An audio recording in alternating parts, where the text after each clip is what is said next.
విజయవాడలోని ప్రకాశం బ్యారేజీ గేట్ల వద్ద అడ్డుపడిన బోట్లను తొలగించేందుకు నిపుణులు శ్రమిస్తున్నారు. 10 మందితో కూడిన డైవింగ్ టీం నదిలోకి దిగి పడవలను ముక్కలుగా చేస్తోంది. అయితే బోట్లు దృఢంగా ఉండడంతో ఈరోజు ఉదయం నుంచి కష్టపడి కొంతమేర మాత్రమే కట్ చేయగలిగారు. దీంతో ఈ ప్రక్రియ మరికొన్ని రోజులు పట్టే అవకాశం ఉందని అధికారులు తెలిపారు. తొలుత బోట్లను క్రేన్ ద్వారా లిఫ్ట్ చేయాలని ప్రయత్నించినా సాధ్యపడలేదు. అందుకే ఇప్పుడు ప్లాన్ బి అమలు చేస్తున్నారు.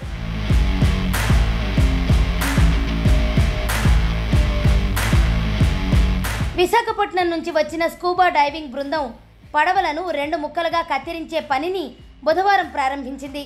బుధవారం రోజంతా శ్రమిస్తే ఒక బోటును 12 మీటర్ల మేర కత్తిరించగలిగారు.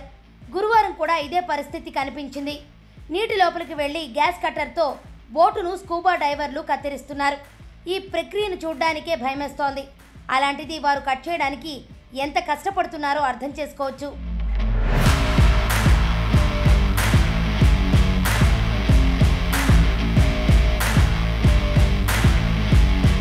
ఇటీవల వరదలకు భారీ బోట్లు ప్రకాశం బ్యారేజీ గేట్లను ఢీకొట్టిన విషయం తెలిసిందే. 2 గేట్ల కౌంటర్ వెయిట్లు ధ్వంసం కాగా జలవనరుల శాఖ నిపుణుడు కన్నయ్య నాయుడు ఆధ్వర్యంలో 2ంటిని ఏర్పాటు చేశారు. వరదలో కొట్టుకొచ్చిన 5 బోట్లలో 3 బ్యారేజీ గేట్ల వద్ద ఉన్నాయి. ఒకటి ప్రవాహంలో కొట్టుకుపోగా మరొకటి నీటి అడుగు భాగానికి చేరినట్లు అంచనా వేస్తున్నారు.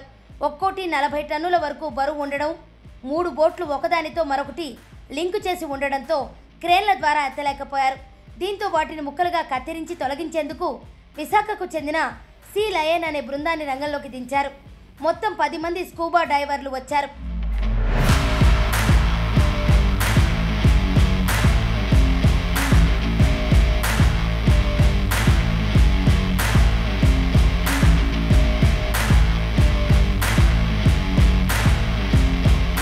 ఇదిలా ఉంటే ప్రకాశం బ్యారేజీని గురువారం కేంద్ర బృందం సందర్శించింది.